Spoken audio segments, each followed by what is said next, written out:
मन और वाणी का विषय नहीं है। आप योगेश्वर हैं, सारे जगत का नियंत्रण आप ही करते हैं। आप सबके हृदय में निवास करते हैं और सबके सब आपके हृदय में निवास करते हैं।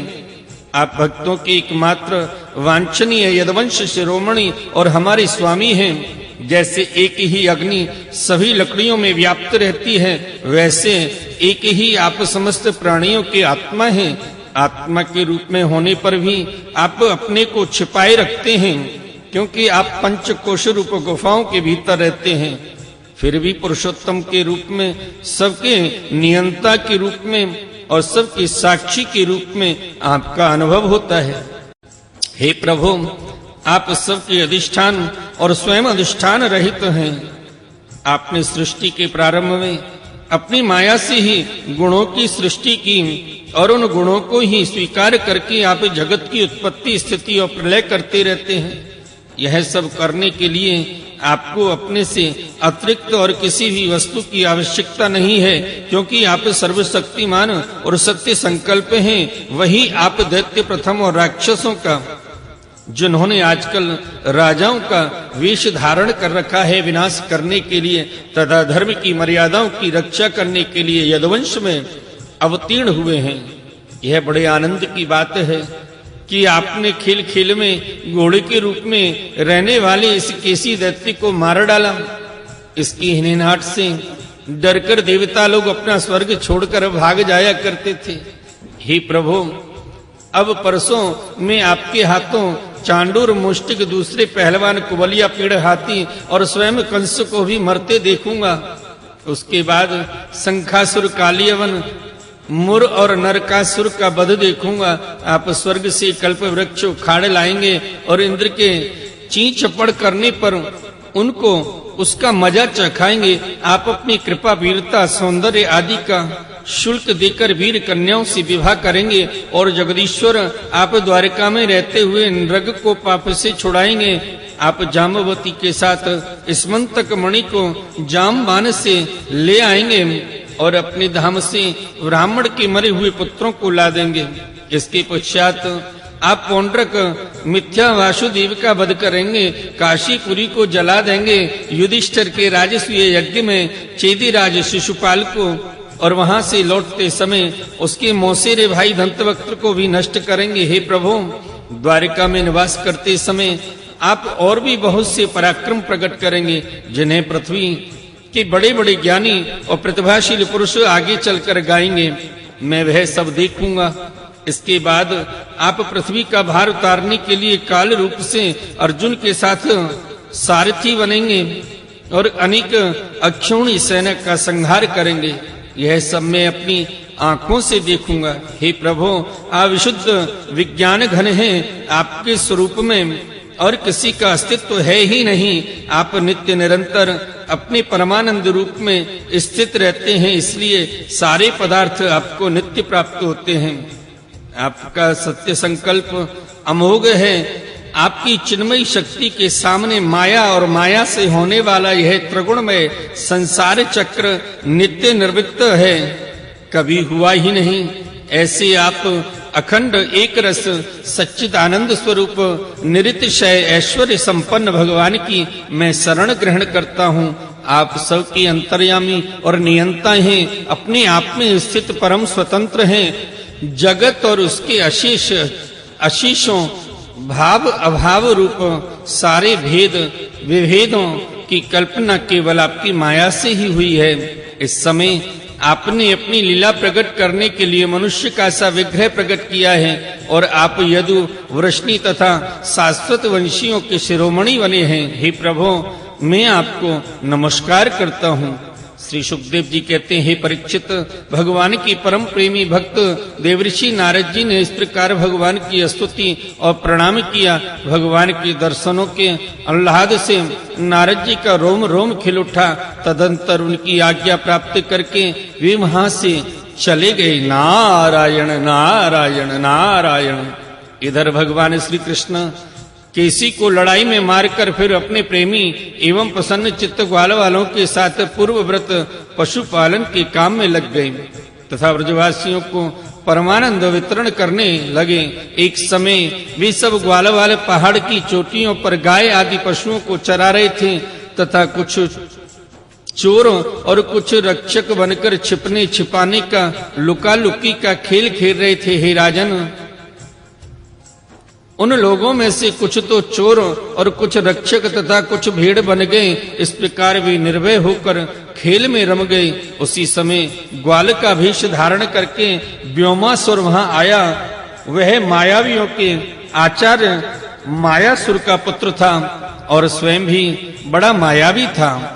वह खेल में बहुधा चोर ही बनता और भेड़ बने हुए बहुत से बालकों को चुराकर छिपा आता। वे महान असुर बार बार उन्हें ले जाकर एक पहाड़ी की गुफा में डाल देता और उसका दरवाजा एक बड़ी चट्टान से ढक देता।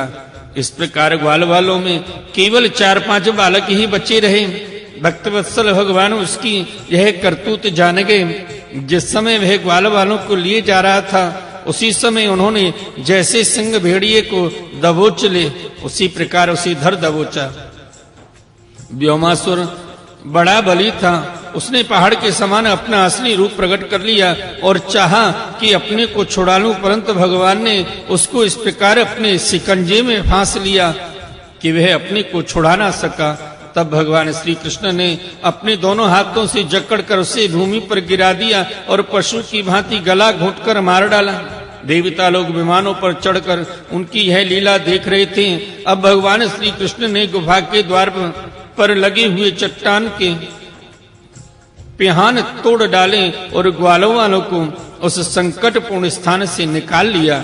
बड़े बड़े देवता और ग्वाल वाले उनकी स्तुति करने लगे और भगवान श्री कृष्ण ब्रज में चले आए। सभी ब्रजवासी बालक भगवान की जय जयकार करने लगे।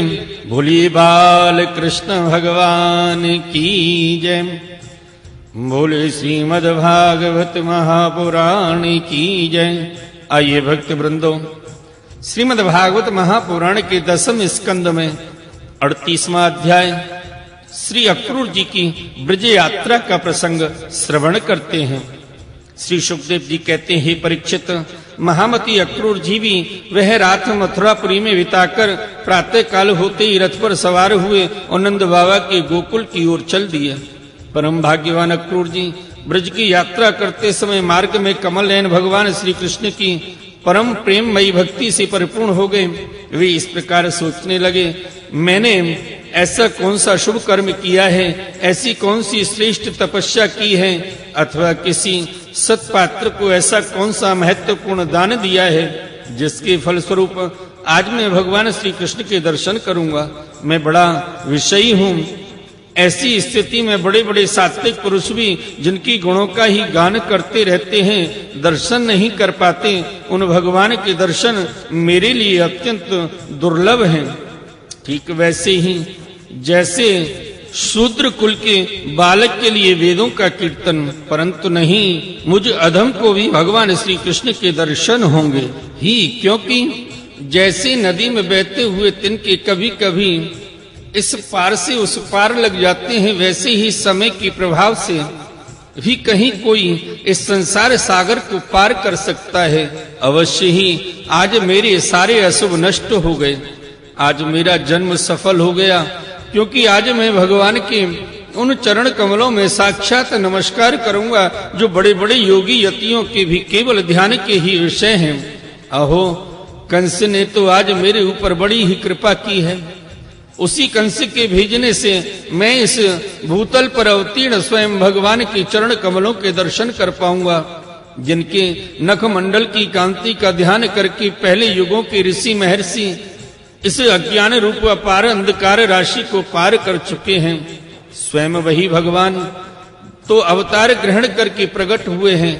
ब्रह्मा, शंकर, इंद्र आदि बड़े बड़े देवता जिन चरण कमलों की उपासना करते रहते हैं, स्वयं भगवती लक्ष्मी एक क्षण के लिए भी जिनकी सेवा नहीं छोड़ती, प्रेमी भक्तों के साथ बड़े बड़े ज्ञानी भी जिनकी आराधना में संलग्न रहते हैं, भगवान के वे ही चरण कमल गौओं को चराने के लिए ग्वाल वालों के साथ वन वन में विचरते हैं।